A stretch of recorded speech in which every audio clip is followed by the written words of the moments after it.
अस्सलाम वालेकुम फ्रेंड्स, कैसे हैं आप सब। मैं होप करती हूँ कि आप सब ठीक ठाक होंगे और अपनी गार्डनिंग को एंजॉय कर रहे होंगे। फ्रेंड्स, आज की वीडियो में मैं आपके साथ अपने जो रिच गॉड या तोरई की जो बेलें हैं वो आज आप लोगों के साथ शेयर करूँगी और साथ साथ कुछ इसकी केयर के हवाले से भी आप लोगों के साथ शेयर करूँगी।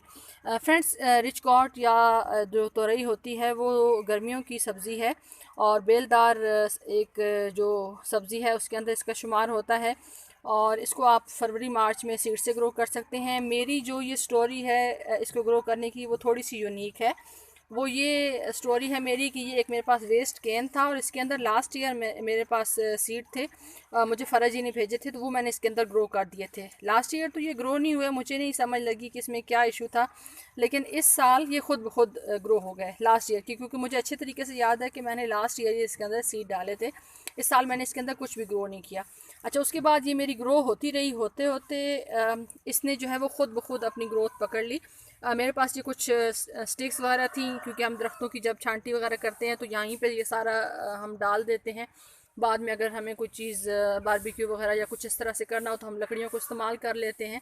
और इसी के ऊपर इसने जो है वो अपनी ग्रोथ स्टार्ट कर दी। मैंने इसको एज़ इट इज़ जिस तरीके से ये ग्रो कर रही थी मैंने इसको इसी तरीके से जाने दिया, क्योंकि जो इस तरह की वाइन्स होती हैं वो अपनी ग्रोथ अपनी मर्ज़ी से करती हैं। अगर उनको कुछ सहारा वगैरह मिल जाए, जैसे ये देखिए, ये इस तरह की जो आप कहें स्प्रिंग नुमा एक चीज़ होती है, अब मेरे माइंड में उसका नाम नहीं आ रहा, तो ये इस तरीके से ये नेचुरली इसके साथ होती हैं और ये फिर यहीं इसके साथ ये देखिए ये इस तरह से इसके साथ लिपट जाती हैं पूरा, और उसके बाद ये खुद ब खुद आगे बढ़ती जाती हैं।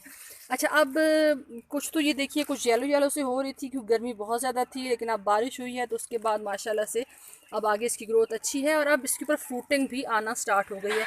गर्मियों में इसके ऊपर फ्रूटिंग नहीं हुई क्योंकि बहुत ज़्यादा गर्मी थी। और ये जो घिया तोरी होती है ये वो है, जो लाइन्स वाली होती है वो नहीं, ये घिया तोरी है। इसकी सीड कलेक्ट करने की वीडियो भी मैंने आप लोगों के साथ शेयर की हुई है। ये इसका पहला फ्रूट है और माशाल्लाह से काफ़ी हेल्दी और अच्छा फ्रूट है। उसके अलावा कुछ मज़ीद जो है वो यहाँ पे ये देखिए ये इसको फ्रूट लग रहा है। उसके अलावा ये देखिए ये इसको फ्रूट लग रहा है और एक आगे मैं वहाँ पे दिखाती हूँ आपको इसका फ्रूट। और दूसरा इसका ये फ्रूट है, ये इसका सेकंड फ्रूट है, एक पहला मैंने आपके साथ शेयर किया है। अच्छा, और इसमें जो है वो ये क्योंकि इसकी रूट्स ज़ाहिर है नीचे की तरफ गई हैं और नीचे एक ये जो फ्रूट की बास्केट होती है इसी के अंदर से इसको सारी जो एनर्जी है वो मिल रही है, क्योंकि इस छोटे से कैन में तो इतनी ज़्यादा पावर नहीं है सॉइल के अंदर कि ये इतना ज़्यादा अच्छे तरीके से इसकी ग्रोथ जो है वो आगे बढ़ सके।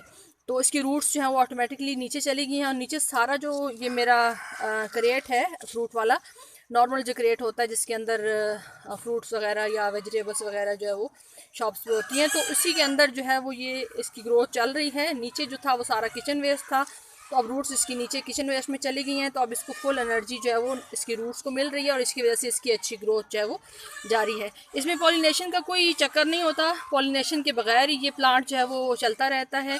कुछ जो इसमें वेजिटेबल्स होती हैं जैसे खीरा होता है या कद्दू होता है या उसके अलावा जो जिसे हम पेठा कहते हैं, हलवा कद्दू जो होता है, उसके अंदर हमें पॉलिनेशन की थोड़ी बहुत ज़रूरत पड़ती है। अगर हम पॉलिनेट ना करें फ्रूट को तो फ्रूट जो है वो आगे जो है वो अपनी ग्रोथ नहीं करता और उसकी अच्छा जो हमें फ्रूट है वेजिटेबल्स जो भी हों तो वो हमें अच्छी साइज़ में नहीं मिलती या फिर फ्रूट बनता ही नहीं है। लेकिन इसके अंदर इस तरह का कोई इशू नहीं है, ख़ुद ब खुद इसकी जो पॉलिनेशन है वो होती रहती है ऑटोमेटिकली और इसकी फ्लावरिंग के बाद इसके अंदर जो है वो फ्रूट बनता रहता है। पानी की जहाँ तक बात है, इसको ज़रूरत भर का पानी जो है मैं देती हूँ। ज़्यादातर यही होता है कि अगर इसको बाकी मैं प्लांट्स को पानी ज़्यादा मैं पाइप से देती हूँ तो इसके अंदर पानी थोड़ा बहुत चला जाता है। पहले मैं इसको इग्नोर कर रही थी क्योंकि इसके ऊपर मुझे इतना ज़्यादा पता नहीं था कि इसके अंदर जो है वो किसी किस्म की कोई ग्रोथ होगी, लेकिन जब से इसने ग्रोथ स्टार्ट की है तो मैं कोशिश करती हूँ कि इसकी वाटरिंग जो है वो डेली बेसिस पे, जब इसकी सॉइल मुझे ड्राई लगे तो मैं हल्का सा पानी इसके अंदर डाल देती हूँ। अदरवाइज़ नीचे सारा जहाँ तक इसकी रूट्स गई हैं, क्योंकि वो किचन वेस्ट है तो किचन वेस्ट इतनी जल्दी ड्राई नहीं होता, तो उसमें से भी इसको जो है वो नमी वगैरह मिलती रहती है, रूट्स को एनर्जी भी मिलती रहती है। तो अब ये है कि ऑर्गेनिक एक वेजिटेबल है, मैंने लास्ट ईयर ग्रो की थी, लास्ट ईयर तो ये ग्रो हुए नहीं लेकिन इस साल ये ग्रो हुए हैं।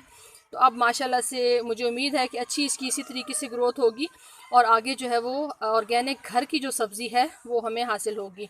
तो आई होप कि मैंने सारी चीज़ें शेयर कर दी हैं। लोकेशन ये फुल सन में, यहाँ पे पूरा दिन की धूप आती है और वेजिटेबल्स जितनी भी होती हैं, चाहे वो समर्स की हो या विंटर्स की, उनको फुल सन की ज़रूरत होती है। अगर पूरे टाइम इनको धूप में नहीं रखा जाएगा तो फिर इनकी ग्रोथ भी नहीं होगी और इसके ऊपर फ्रूटिंग और फ्लावरिंग भी नहीं होगी। तो आई होप कि सारी चीज़ें मैंने आप लोगों के साथ शेयर कर दी हैं।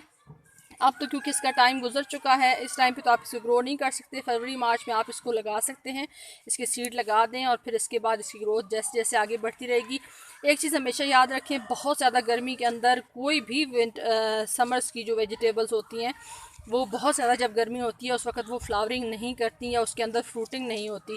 जब उनकी पसंद का मौसम होता है, दरमियाना मौसम, जब बहुत ज़्यादा गर्मी नहीं रहती, थोड़ा सा मौसम ठंडक की तरफ जाता है, तो तब जाके ये सारी जो चीज़ें ये फ्लावरिंग वगैरह या फ्रूटिंग वगैरह करती हैं।